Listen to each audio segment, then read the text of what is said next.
إن الحمد لله نحمده ونستعينه ونستغفره ونعوذ بالله تعالى من شرور أنفسنا وسيئات أعمالنا. من يهده الله فلا مضل له ومن يضلل فلا هادي له، وأشهد أن لا إله إلا الله وحده لا شريك له، وأشهد أن محمدًا عبده ورسوله. يا أيها الذين آمنوا اتقوا الله حق تقاته ولا تموتن إلا وأنتم مسلمون. يا أيها الناس اتقوا ربكم الذي خلقكم من نفس واحدة وخلق منها زوجها وبث منهما رجالا كثيرا ونساء، واتقوا الله الذي تساءلون به والأرحام، إن الله كان عليكم رقيبا. يا أيها الذين آمنوا اتقوا الله وقولوا قولا سديدا يصلح لكم أعمالكم ويغفر لكم ذنوبكم، ومن يطع الله ورسوله فقد فاز فوزا عظيما. أما بعد، فإن أصدق الحديث كتاب الله، وخير الهدي هدي نبينا محمد صلى الله عليه وسلم، وشر الأمور محدثاتها، وكل محدثة بدعة، وكل بدعة ضلالة، وكل ضلالة في النار. حياكم الله جميعا أيها الإخوة الفضلاء، وأيتها الأخوات الفاضلات، وطبتم وطاب سعيكم وممشاكم، وتبوأتم جميعا من الجنة منزلا. وأسأل الله جل وعلا الذي جمعنا في هذا المسجد العامر المبارك الطيب، مسجد عمرو بن العاص رضي الله عنه، على طاعته، أسأله جل وعلا أن يجمعنا في الآخرة مع سيد الدعاة وإمام النبيين في جنته ودار مقامته، إنه ولي ذلك ومولاه. أحبتي في الله، لا تخافوا فمصر في معية الله. هذا هو عنوان لقائنا مع حضراتكم في هذا اليوم الكريم الأغر المبارك. فلا ينبغي أن يكون العلماء والدعاة وطلبة العلم بطرحهم العلمي والدعوي في واد، وأن تكون أمتنا وبلدنا بمشكلاتها وأزماتها المتجددة في واد آخر. فالأمة مع كل أزمة وفي كل محنة تتابع الفضائيات وتتابع البرامج التي أرهقت النفوس وأتعبت القلوب وشككت الصدور، ولكنها مع كل ذلك تنتظر أن تسمع علماءها وأن تسمع من دعاتها إلى الله جل وعلا، الذين يشخصون الداء بدقة وصدق وأمانة، ويحددون الدواء من القرآن والسنة بفهم دقيق ووعي عميق. إذ لا يجوز للعالم أو المفتي أو الحاكم أن يتحدث ويفتي في أي مسألة إلا بعلمين: العلم الأول فهم الواقع، والثاني فهم الواجب في الواقع، أي فهم الأدلة الشرعية القرآنية والنبوية التي لا بد من فهم الواقع لتحقيق المناطات وللربط بينها وبين الواقع ربطا صحيحا. ولا شك ولا ريب أن مصر تمر بأزمات متلاحقة متجددة. أصابت تلك الأزمات كثيرا من أهلنا وآبائنا وأمهاتنا وأبنائنا بحالة من القلق والاضطراب، ولا أبالغ إن قلت أصابت البعض بالإحباط واليأس. لذا تعمدت أن أختار هذا العنوان لأستهل به اللقاء المبارك في هذا الجامع المبارك. لا تخافوا على مصر فإنها في معية الله، والتاريخ خير شاهد على أن من قصد مصر بسوء قصم الله ظهره وأكبه الله جل وعلا على وجهه وأخزاه في الدنيا والآخرة.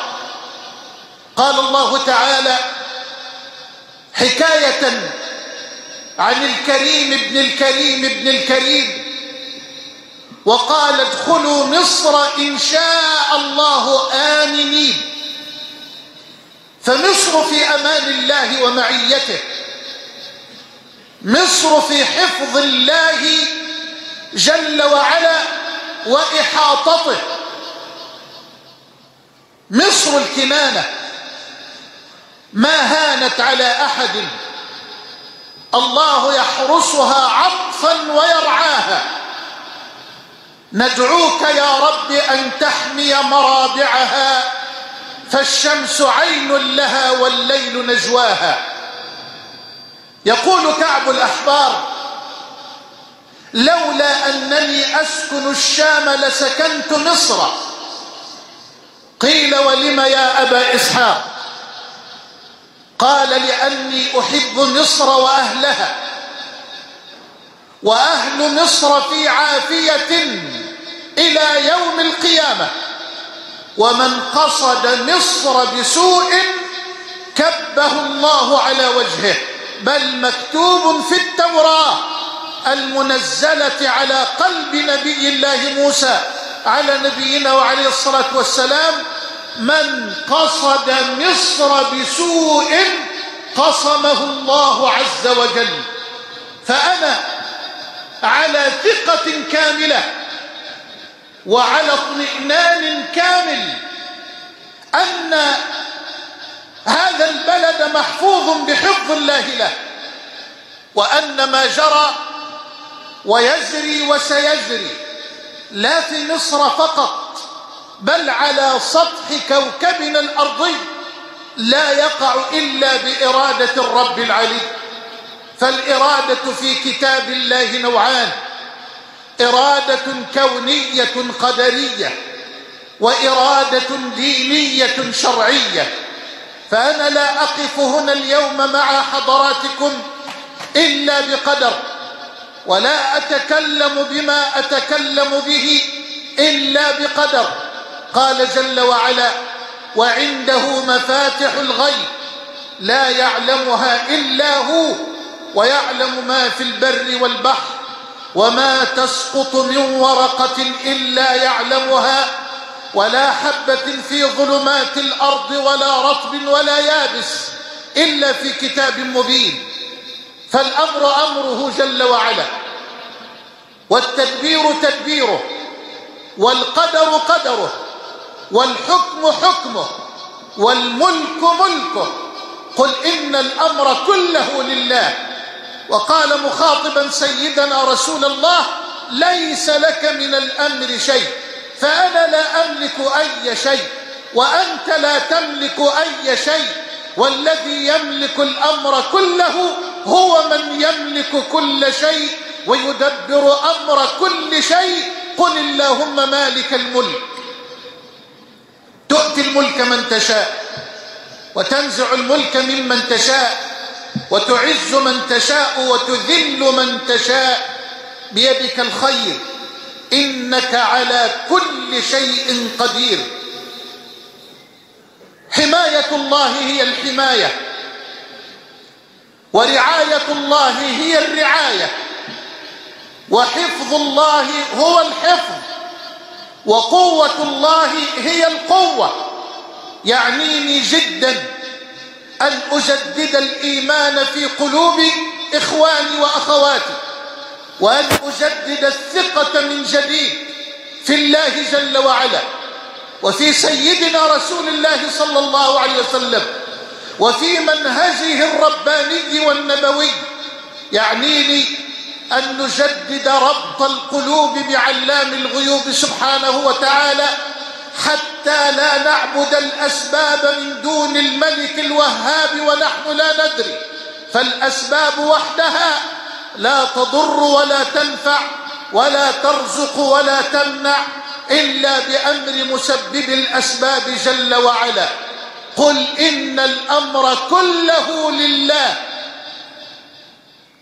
فمصر أيها الأفاضل محفوظة بحفظ الله، محفوظة برعاية الله جل وعلا، ولن يحدث التغيير وفق قانون الفوضى الذي يراد لبلادنا المسلمة أن تحكم به الآن. لن يجري التغيير وفق قانون الفوضى الذي يراد لبلادنا المسلمة أن تحكم به الآن أبدا. لن يتم التغيير إلا وفق سنن الله الربانية الكونية التي لا تتبدل ولا تتغير ولا تحابي ولا تجامل تلك السنن أحدا من الخلق بحال، مهما ادعى لنفسه من مقومات المجاملة أو المحاباة. قال جل علاه: سنة الله في الذين خلوا من قبل ولن تجد لسنة الله تبديلا. وقال جل وعلا في آية سورة فاطر: فلن تجد لسنة الله تبديلا ولن تجد لسنة الله تحويلا. وقال جل وعلا في سورة آل عمران: قد خلت من قبلكم سنن فسيروا في الأرض فانظروا كيف كان عاقبة المكذبين. هذا بيان للناس وهدى وموعظة للمتقين. ولا تهنوا ولا تحزنوا وأنتم الأعلون إن كنتم مؤمنين. إن يمسسكم قرح فقد مس القوم قرح مثله وتلك الأيام نداولها بين الناس وليعلم الله الذين آمنوا ويتخذ منكم شهداء والله لا يحب الظالمين وليمحص الله الذين آمنوا ويمحق الكافرين. لن يجري التغيير إلا وفق هذه السنن التي لا تتبدل، التي لا تتغير، التي لا تجامل مخلوقا بحال مهما ادعى لنفسه من مقومات المجاملة أو المحاباة. نعم أيها الأفاضل، سنن الله تسري، ليس بأمانيكم ولا أماني أهل الكتاب. من يعمل سوءا يجز به ولا يجد له من دون الله وليا ولا نصيرا. ومن يعمل من الصالحات من ذكر أو أنثى وهو مؤمن فأولئك يدخلون الجنة ولا يظلمون نقيرا. هذه سنن. لقد هزم المسلمون في أحد وفق هذه السنن، وانتصر المسلمون في بدر وفق هذه السنن، وتشتت جمعهم في حنين على رغم كثرتهم وفق هذه السنن، والتأم صفهم واكتمل نصرهم في موقعة حنين أيضا وفق هذه السنن. فلن تستطيع قوة على وجه الأرض أن تحكم الكون بعيدا عن هذه السنن، فقدر الله يمضي ومقادير الله التي قدرها قبل خلق السماوات والأرض ب50,000 سنة تسري وفق إرادة الله الكونية القدرية.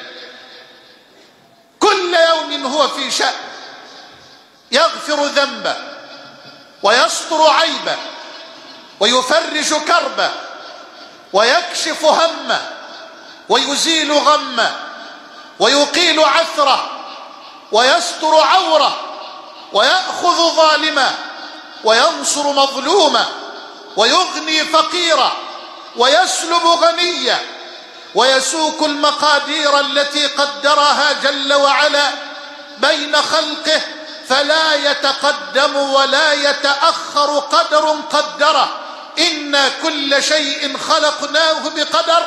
وفي صحيح مسلم من حديث عبد الله بن عمرو أنه صلى الله عليه وسلم قال: كتب الله مقادير الخلائق عنده قبل أن يخلق السماوات والأرض ب50,000 سنة. والزمن المذكور في الحديث الصحيح زمن الكتابة وليس زمن التقدير، فالتقدير أزلي. أود أن تتأصل هذه المعاني والحقائق الإيمانية في القلوب. كل شيء بقضاء وكل شيء بقدر، والإيمان بالقدر خيره وشره ركن من أركان الإيمان بالله جل وعلا. لا يصح إيمان المؤمن إلا به، أن تؤمن بالله وملائكته وكتبه ورسله واليوم الآخر والقدر خيره وشره. أحداث كثيرة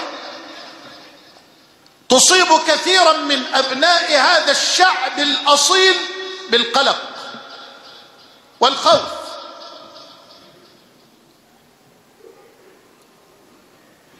انتهاء بأحداث أسيوط، ومرورا في ذات الأسبوع بأحداث شارع محمد محمود، وانتهاء بأحداث الأمس واليوم الذي أسأل الله جل وعلا أن يسلم مصر من أي شر أو فتنة فيه.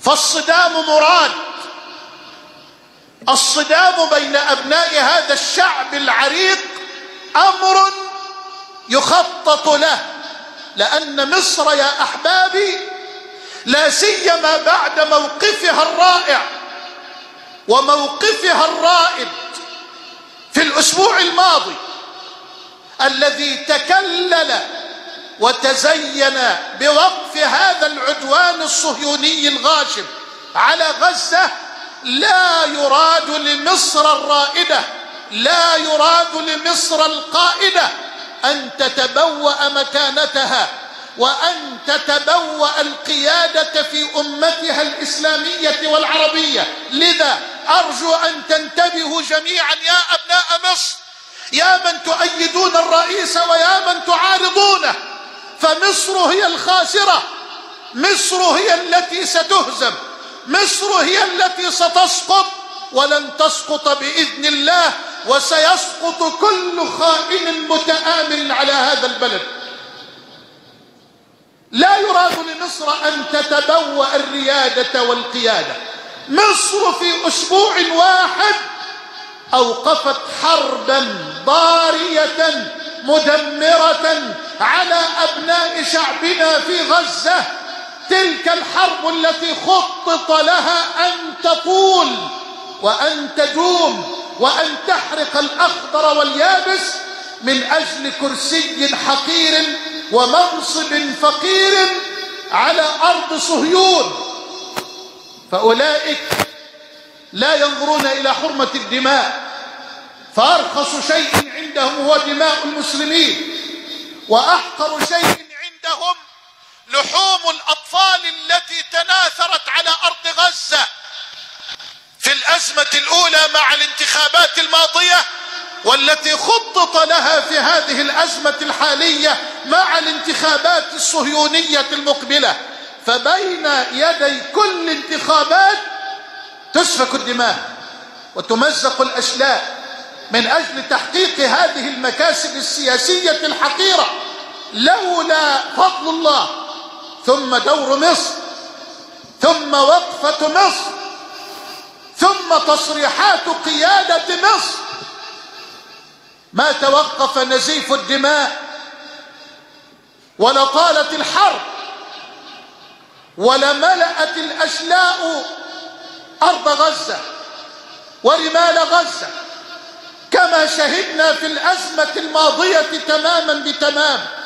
لكن مصر قامت، لكن مصر نهضت، مصر التي استعلت على جراحها واستعلت على آلامها ولم تنس دورها الريادي والقيادي، وقامت ووقفت وقفة رائعة رائدة، حركت الماء الراكد وأوقفت الجميع مع نفسه، لا أقول عند حده بل مع نفسه، وأعاد الحسابات سريعا في أمريكا، في أوروبا، في دولة بني صهيون، لأنهم رأوا موقفا جديدا للقائدة الصاعدة مصر مع جراحها وآلامها، رأوا موقفا جديدا للرائدة الصاعدة مصر مع جراحها وآلامها، مع مشكلاتها وأزماتها، مع تصارع أبنائها. لك الله يا مصر، لك الله يا مصر، تصبرين على أبنائك الذين جلبوا لك البلاء وجروا عليك الشقاء، كل هذا الصبر. لك الله يا مصر. لقد عهدك التاريخ صخرة من معدن الحق. أنا عاشق لمصر، عاشق لكل حبة رمل على أرض مصر، لأنها أرض الأنبياء، لأنها أرض الأولياء. وما يدريك أنك تجلس الآن على موضع جلس عليه صحابي من أصحاب سيدنا رسول الله؟ ما يدريك؟ أستكثر أن أكون الآن واقفا في موضع وقف فيه الصحابي الجليل عمرو بن العاص، أو أن تطأ قدمي أرضا وطئتها أقدام الصحابة. فمصر أرض الأنبياء يا أبناء مصر، مصر أرض الأولياء، مصر أرض العلماء، مصر أرض الصديقين والصديقات، مصر أرض الشهداء والشهيدات، مصر أرض الأمل، مصر أرض الإسلام، مصر أرض البطولة والرجولة، مصر أرض العطاء، مصر أرض الوفاء. مشى على ترابها خليل الله إبراهيم، ومشى على ترابها كليم الله موسى، ومشى على ترابها نبي الله إسماعيل، ومشى على ترابها نبي الله إدريس، ومشى على ترابها نبي الله يوسف، ومشى على ترابها مريم الطاهرة البتول، ومشى على ترابها عيسى عبد الله ورسوله، ومشى على ترابها أصحاب سيدنا رسول الله صلى الله عليه وسلم. فلقد عهدها التاريخ صخرة من معدن الحق تحطمت عليها كل أمواج الباطل وانكسرت عليها كل أمواج الضلال. فكوني يا مصر كما أنت، بل كوني يا مصر أصلب وأقوى مما كنت أقدمت. فصممي وبدأت فتممي، واحذري يا مصر، احذري الهزيمة، واحذري التردد، فإنه سوس العزيمة. أقبلي واعتصمي بالله الذي طالما اعتصمت به فنجاك، وتوكلت عليه فكفاك، ولجأت إليه فنجاك. ومن يعتصم بالله فقد هدي إلى صراط مستقيم. واعتصموا بالله هو مولاكم، فنعم المولى ونعم النصير.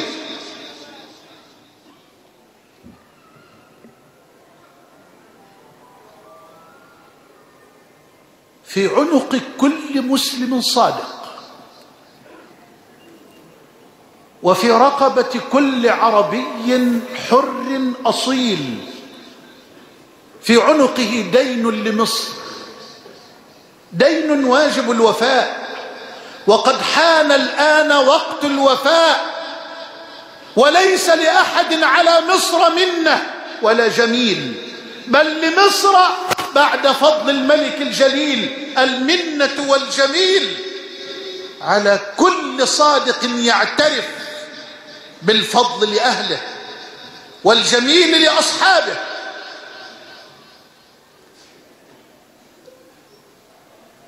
لا أريد أن أطيل النفس في هذا التشخيص، لأنني أريد أن أركز على الدواء، وأن أركز على العلاج وعلى المخرج. كيف تخرج مصر من هذه الأزمة؟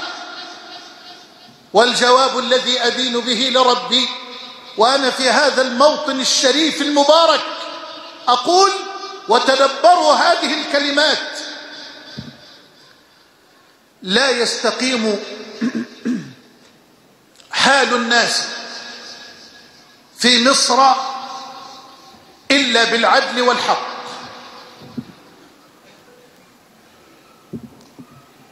وقد تأخر الأمر كثيرا،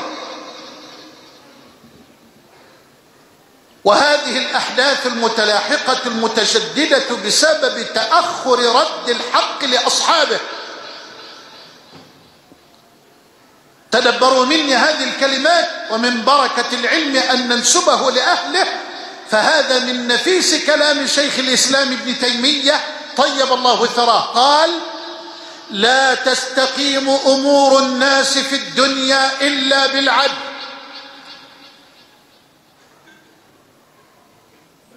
فإذا قام أمر الدنيا بالعدل قامت،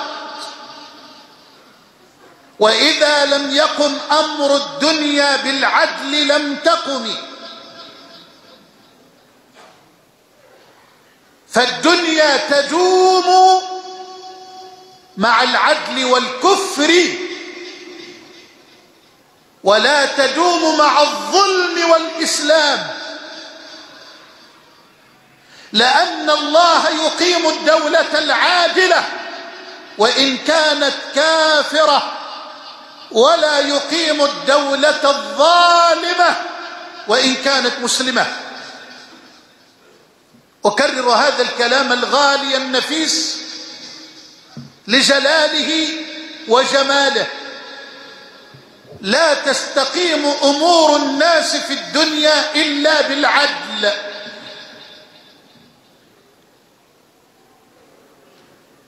فإذا قام أمر الدنيا بالعدل قامت،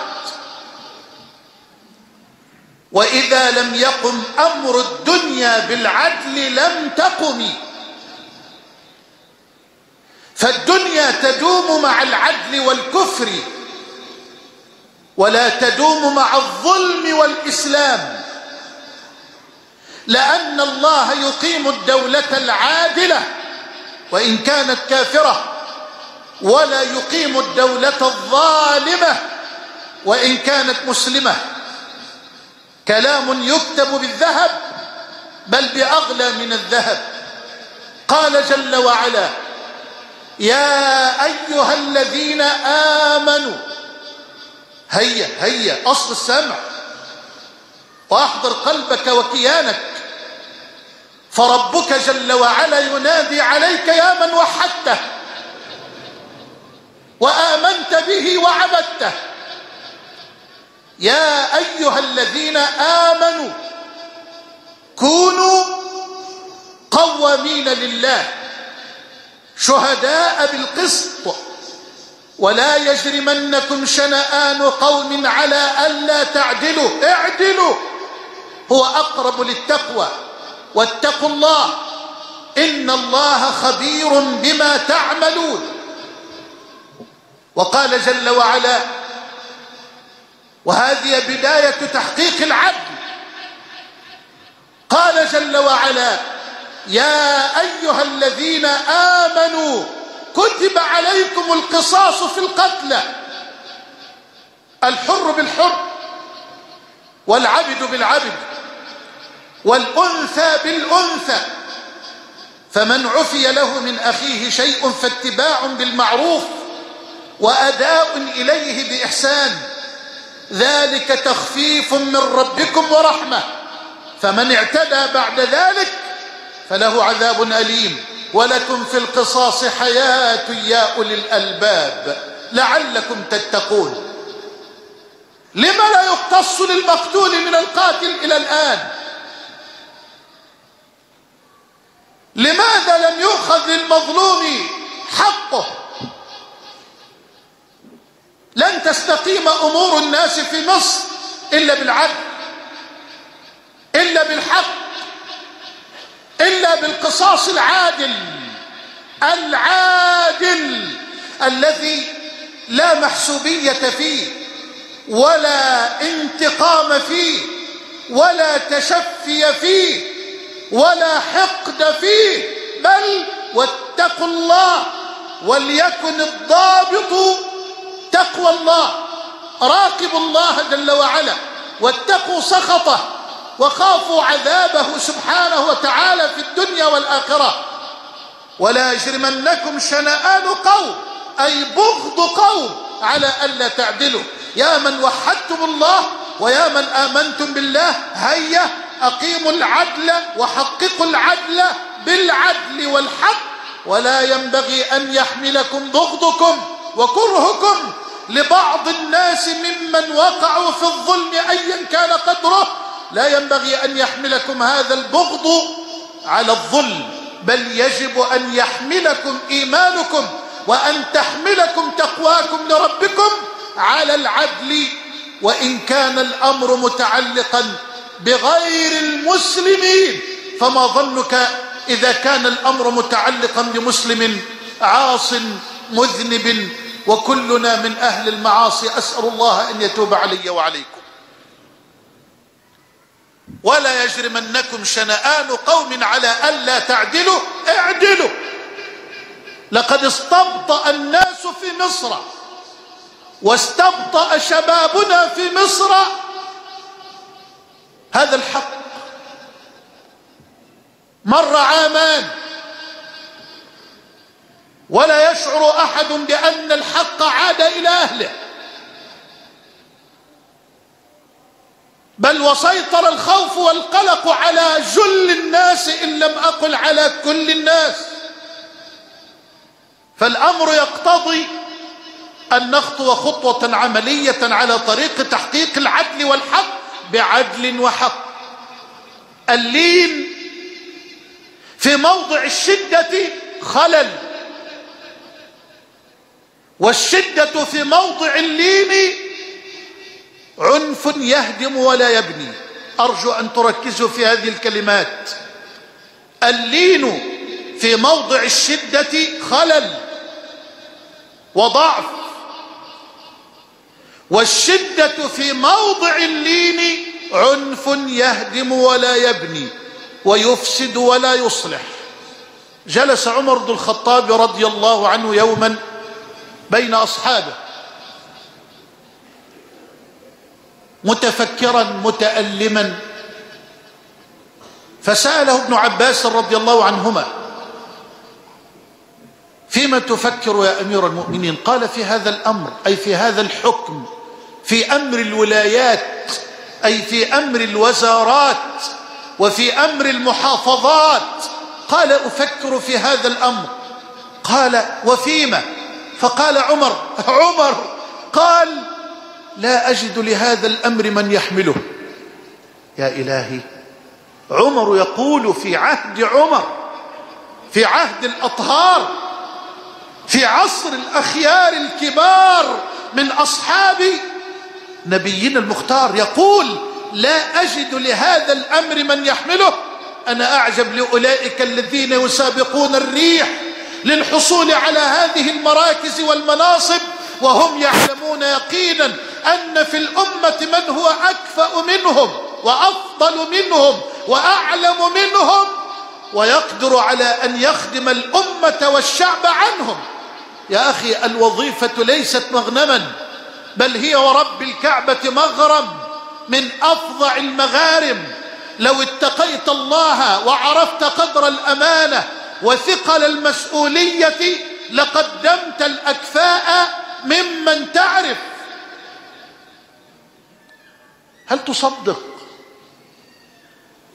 أن الصادق الذي لا ينطق عن الهوى يمدح أبا ذر رضي الله عنه ويثني عليه كما في مستدرك الحاكم بسند صحيح على شرط الشيخين، وأقر الحاكم الذهبي والألباني أن الحبيب النبي صلى الله عليه وسلم مدح أبا ذر رضي الله عنه يوما فقال: ما أقلت الغبراء، يعني الصحراء، ما أقلت الغبراء وما أظلت الخضراء من ذي لهجة أصدق ولا أوفى من أبي ذر.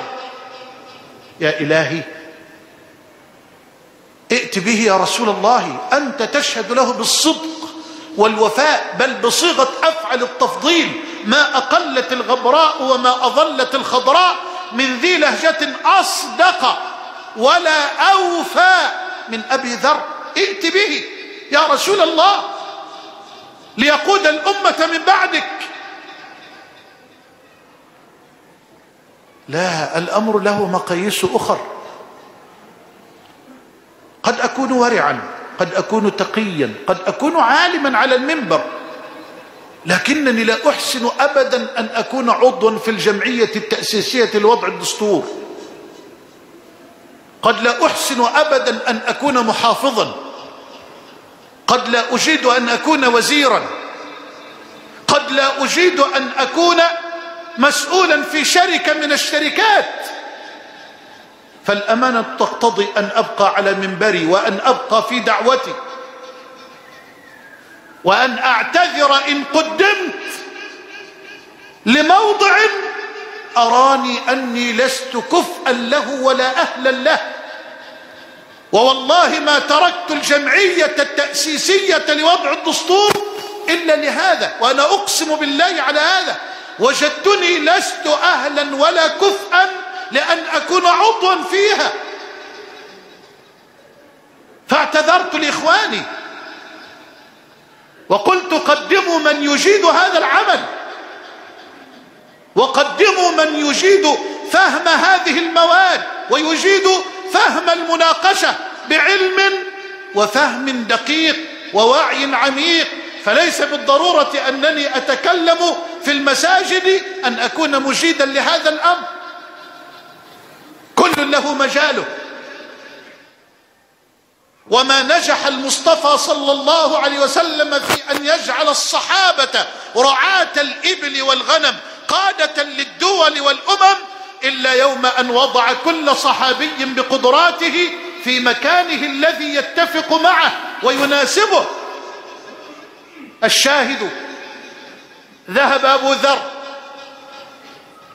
إلى النبي صلى الله عليه وسلم كما في الحديث الصحيح الذي راه مسلم، وقال: يا رسول الله، ألا تستعملني؟ مش هتديني بقى محافظة من المحافظات؟ مش هتخليني محافظ؟ ولا تديني وزارة من الوزارات؟ ألا تستعملني؟ فضرب النبي على منكبي أبي ذر وقال: يا أبا ذر، إنك ضعيف، وإنها أمانة، وإنها يوم القيامة خزي وندامة، إلا من أخذها بحقها وأدى الذي عليه فيها. فعمر بن الخطاب يقول لا أجد لهذا الأمر من يحمله. فقال ابن عباس يا أمير المؤمنين أين أنت من فلان وفلان وفلان؟ هؤلاء هم الصحابة الأطهار الأخيار، أين أنت من هؤلاء؟ فقال عمر العبقري المعي الملهم المسدد بآيات القرآن من فوق 7 سماوات، قال عمر يا ابن عباس هذا الأمر لا يحمله إلا الرجل اللين في غير ضعف. خلي بالك، هذا الأمر لا يحمله إلا اللين في غير ضعف، والقوي في غير عنف، والجواد في غير إسراف، والممسك في غير بخل. ولا يطيق هذا الأمر إلا رجل لا يصانع ولا يضارع ولا يتبع المطامع. لا يصانع أي لا ينافق أحدا ولا يتملق أحدا، لا في أمريكا ولا في أوروبا، لا في الشرق ولا في الغرب، ولا في الخارج ولا في الداخل. لا يصانع ولا يضارع يعني ولا يخضع ولا يذل لأحد بالباطل، وإنما يخضع لربه بالحق ويخضع للحق بالحق، فهذه رفعة له في الدنيا والآخرة. ولا يتبع المطامع أي لا ينظر إلى هذا المنصب وإلى هذا الكرسي على أنه مغنم من المغانم، بل ينظر إليه على أنه أمانة من أعظم الأمانات. لك الله يا عمر، يا من بركت الدنيا على عتبة دارك بمغارمها ومغانمها، فسرحتها سراحا جميلا وطلقتها طلاقا رجعيا لا رجعة فيه، طلاقا بائنا لا رجعة فيه. فقام عمر بعد طلاقها وفراقها ينثر على الناس خيراتها ويدرأ عن الناس فتنها ومضلاتها، حتى إذا نفض يديه من علائق هذا المتاع الدنيوي الزائل راح يستأنف سيره ومسراه مع ربه جل وعلا وخالقه ومولاه. انظر إليه، انظر إلى عمر وهو من هو العاهل الكبير. انظر إليه ستراه واقفا في الليل يبكي قابضا على لحيته يتململ بين يدي ربه كتململ العصفور المبلل بماء المطر، يعاتب نفسه عتابا شديدا ويقول لها بخ بخ يا عمر، لقد كنت تدعى في الجاهلية عميرا، ثم دعيت يا عمر، ثم ها أنت تدعى اليوم يا أمير المؤمنين، فماذا أنت قائل لربك غدا يا عمر؟ أو انظر إليه تراه هنالك يجري في نحر الظهيرة على رمال المدينة الملتهبة التي كادت أشعة الشمس المنعكسة على هذه الرمال أن تسرق الأبصار. وينظر إليه عثمان بن عفان من شرفة داره ويتفرس ويتبصر في هذا الذي خرج في هذا الجو القاتل. فلما اقترب منه صرخ عثمان وقال سبحان الله، أمير المؤمنين عمر بن الخطاب، ما الذي أخرجك في هذا الجو القائض يا أمير المؤمنين؟ فيرد عليه عمر ويقول بعير جمل من إبل الصدقة ند أي شرد وجرى يا عثمان، وأخشى عليه الضياع. فقال له عثمان فتعال إلى الظل وإلى الماء البارد وكلف أحد عمالك ليأتيك بالبعير الشارد. فالتفت إليه عمر وهو يجري وقال عد إلى ظلك وإلى مائك البارد يا عثمان، أأنت ستسأل عنه أمام الله جل وعلا بدلا مني يوم القيامة؟ أو انظر إليه ستراه هنالك في السوق يقف أمام إبل ستراه هنالك في مرعى يقف أمام إبل سمينة عظيمة ممتلئة جميلة، فيقول عمر: ما شاء الله، إبل من هذه؟ فيرد الناس: إبل عبد الله بن عمر. فيقول: من؟ إبل عبد الله بن عمر، ائتوني به. ويأتيه عبد الله بن عمر، إمام الورع، إمام الزهد، إمام العلم والعمل: السلام عليكم يا أمير المؤمنين. قال: وعليكم السلام يا عبد الله، ما هذه الإبل؟ قال: إبل لي، إبل هزيلة اشتريتها بخالص مالي وأطلقتها في الحمى ترعى، أبتغي ما يبتغيه سائر الناس من الربح والتجارة.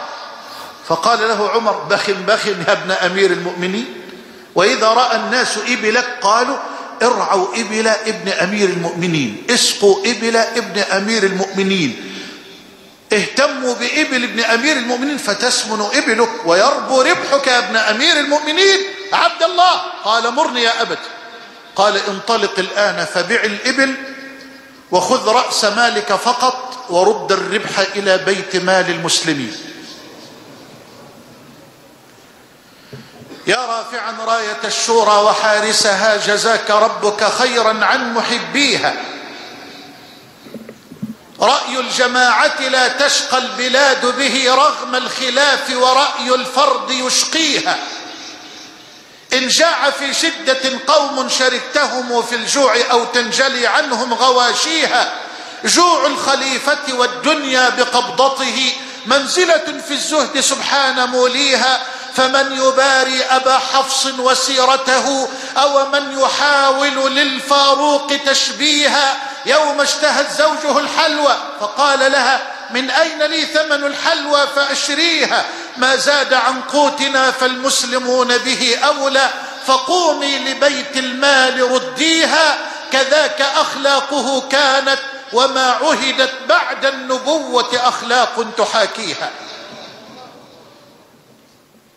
يقول لأصحابه يوما: أرأيتم لو وليت عليكم خير من أعلم وأمرته بالعدل فيكم، أأكون قد أديت ما علي؟ قالوا: نعم يا أمير المؤمنين. قال: لا. قالوا: ولم يا أمير المؤمنين؟ قال: إن أحسن فتلك كفاءته، وإن أخطأ وأساء فتلك مسؤوليتي، فأنا الذي وليته.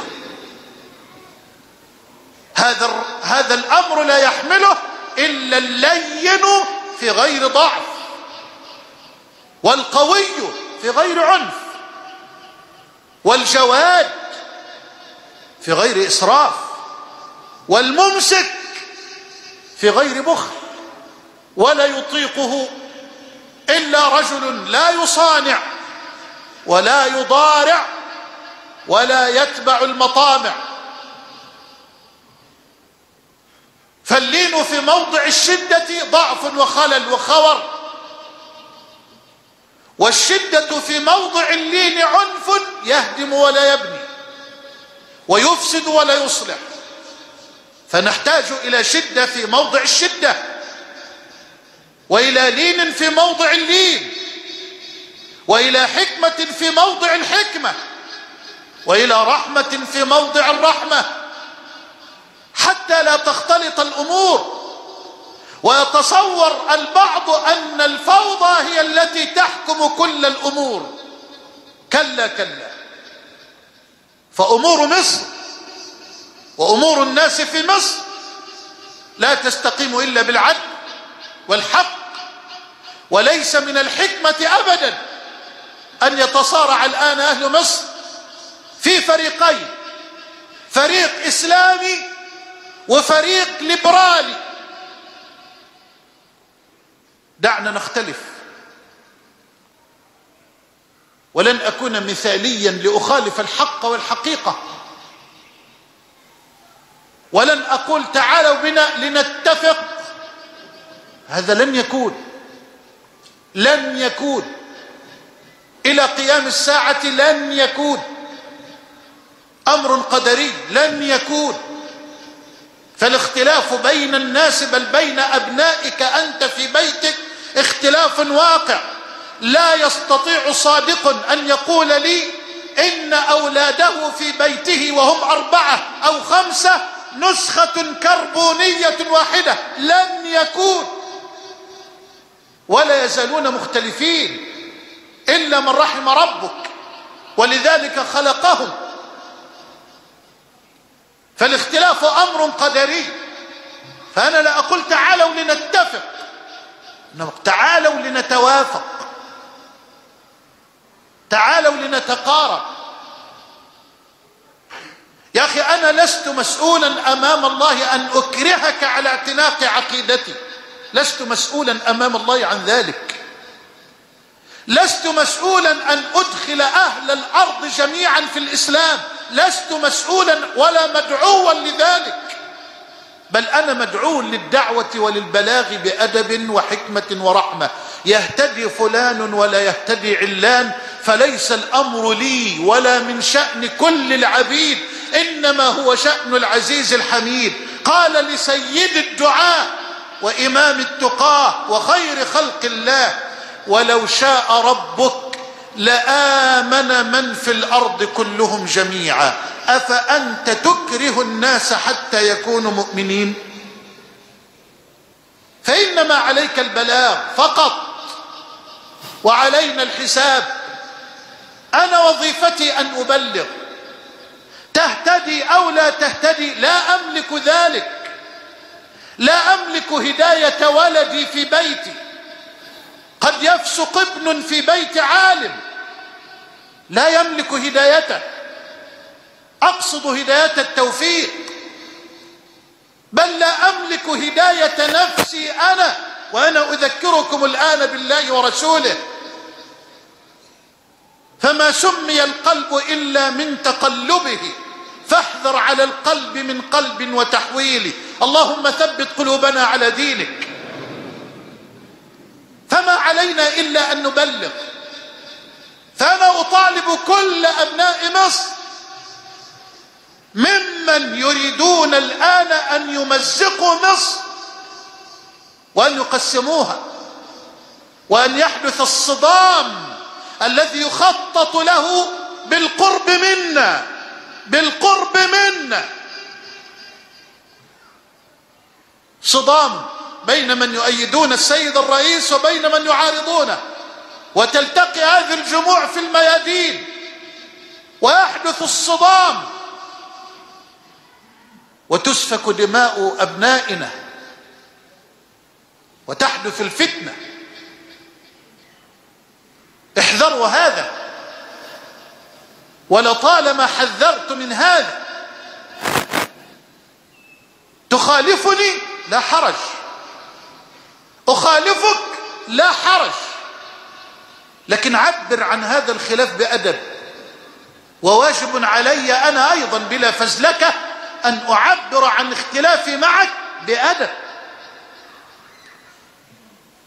ثم نتفق على مصلحة البلد، هذا أمر واجب، على مصلحة مصر،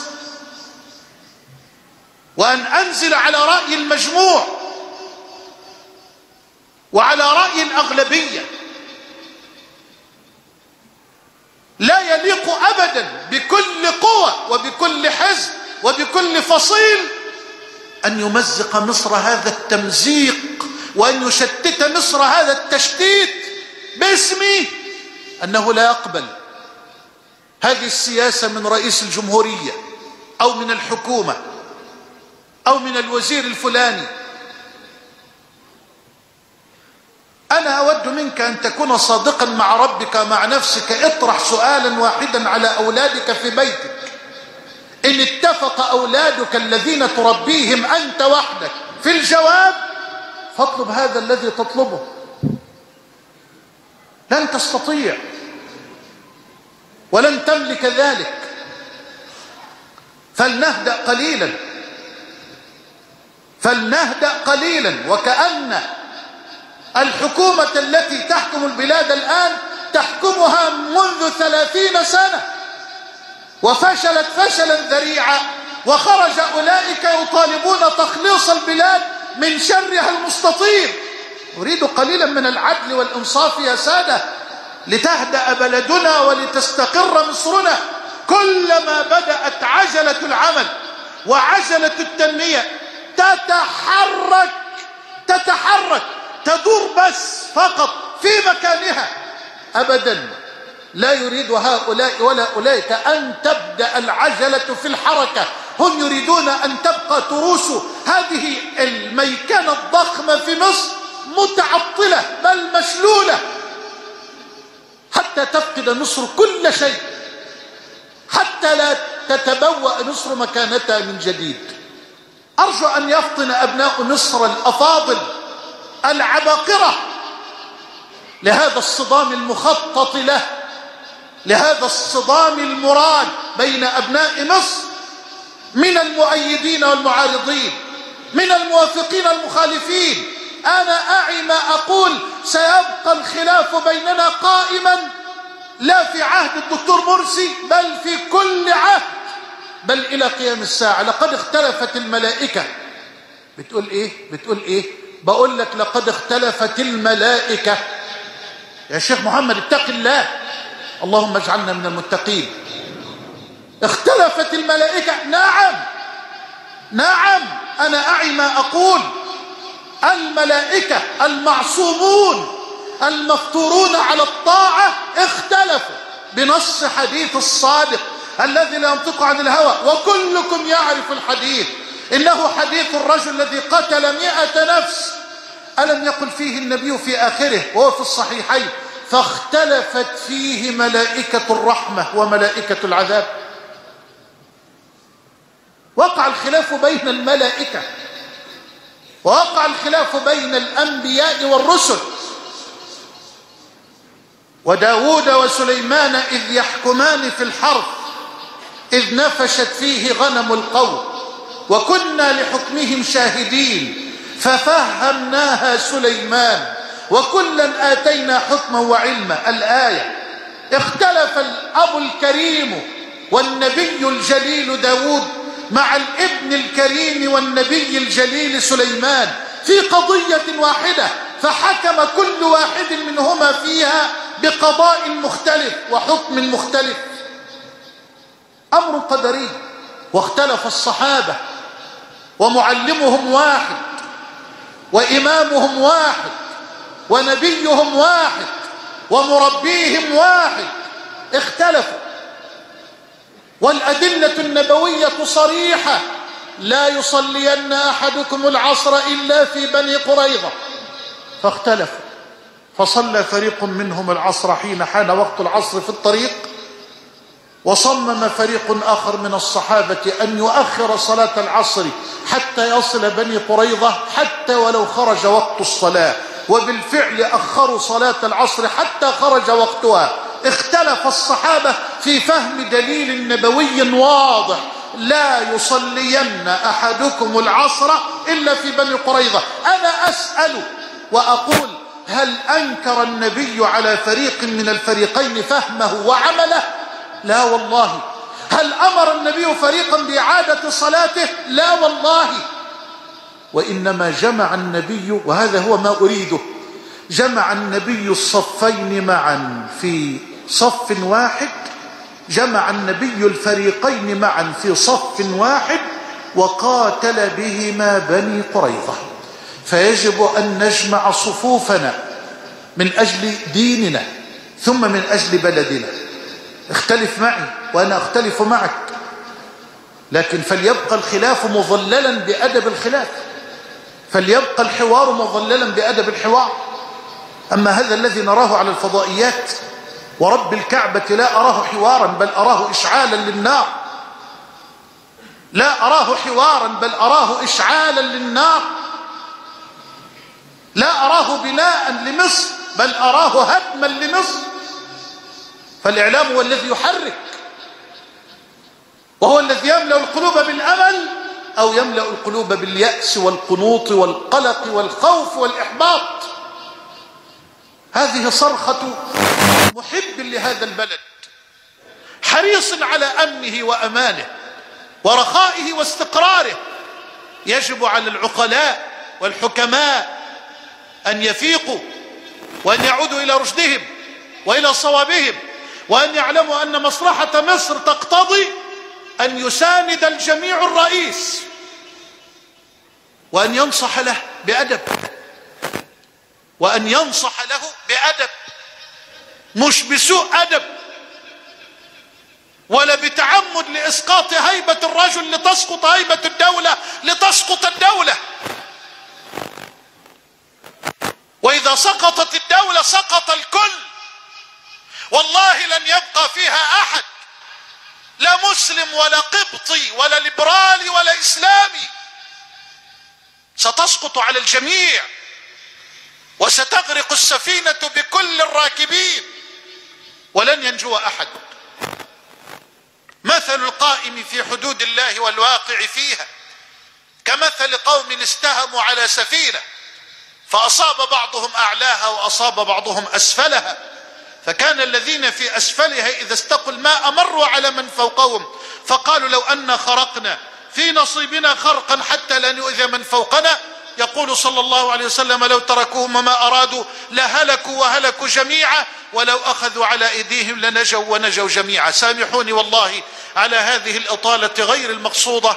أسأل الله جل وعلا أن يجعلني وإياكم وأهل مصر جميعا ممن يستمعون القول فيتبعون أحسنه، أولئك الذين هداهم الله وأولئك هم أولو الألباب. أقول قولي هذا وأستغفر الله العظيم لي ولكم.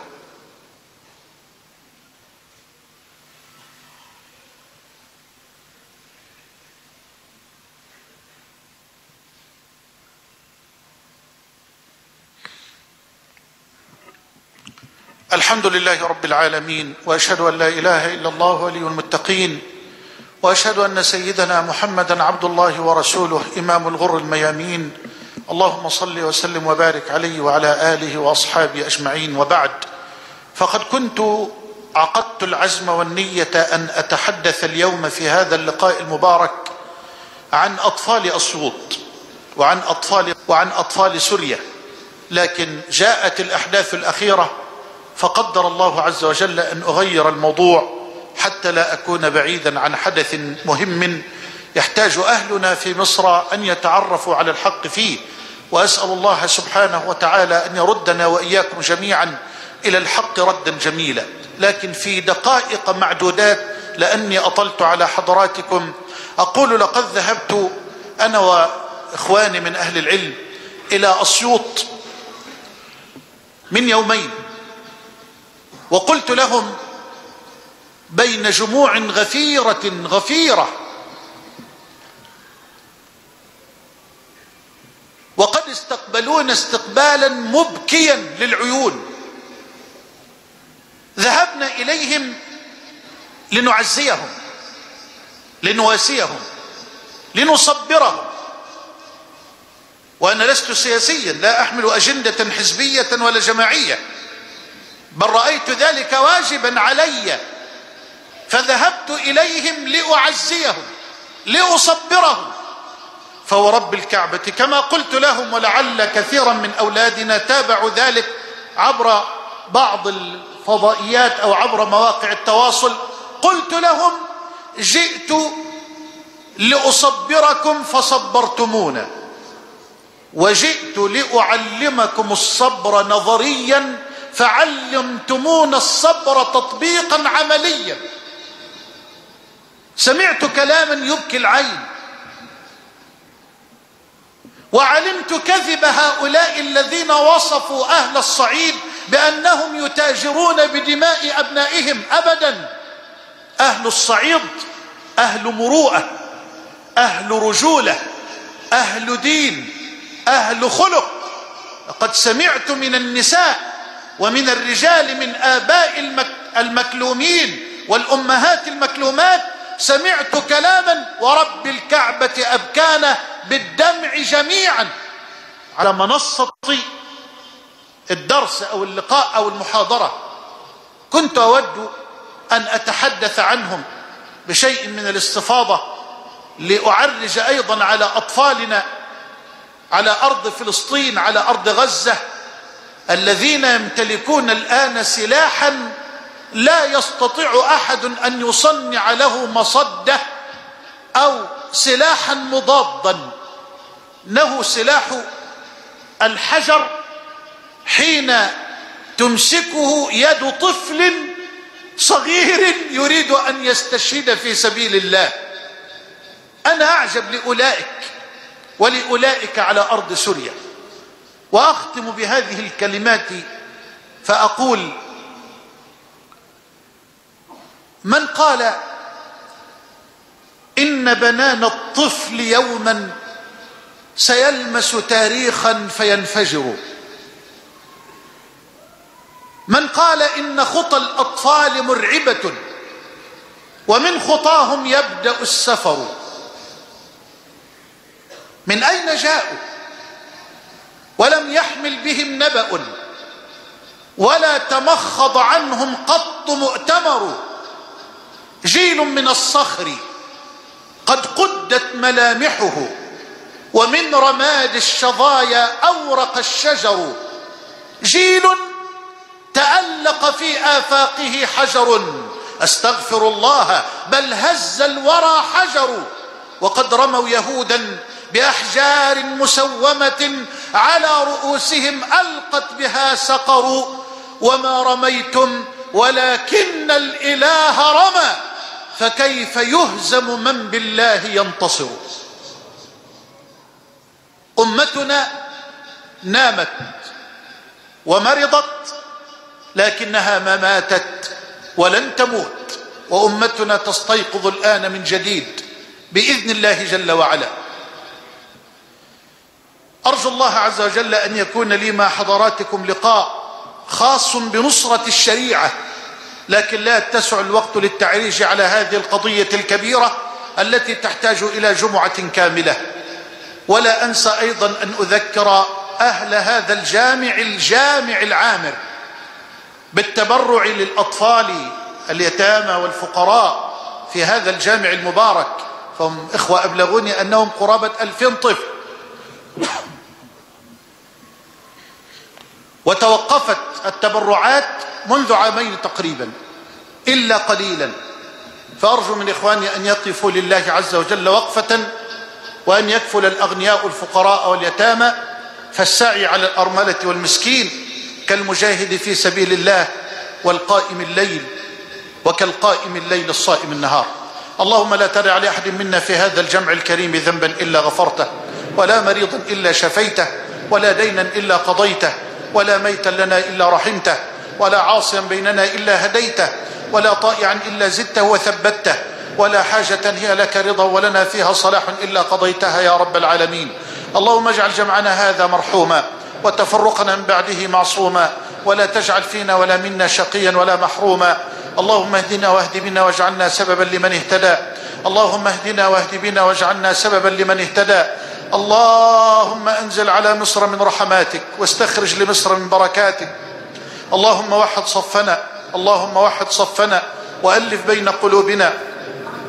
اللهم احفظ مصر من الفتن ما ظهر منها ما بطن، اللهم احفظ مصر من الفتن ما ظهر منها ما بطن. اللهم إني أسألك أن توفق رئيس جمهوريتنا لكل ما تحبه وترضاه، اللهم أيده بمدد من عندك، اللهم ارزقه التسديد والتوفيق، اللهم استخرج منه ما يرضيك يا أرحم الراحمين وما فيه صلاح البلاد والعباد.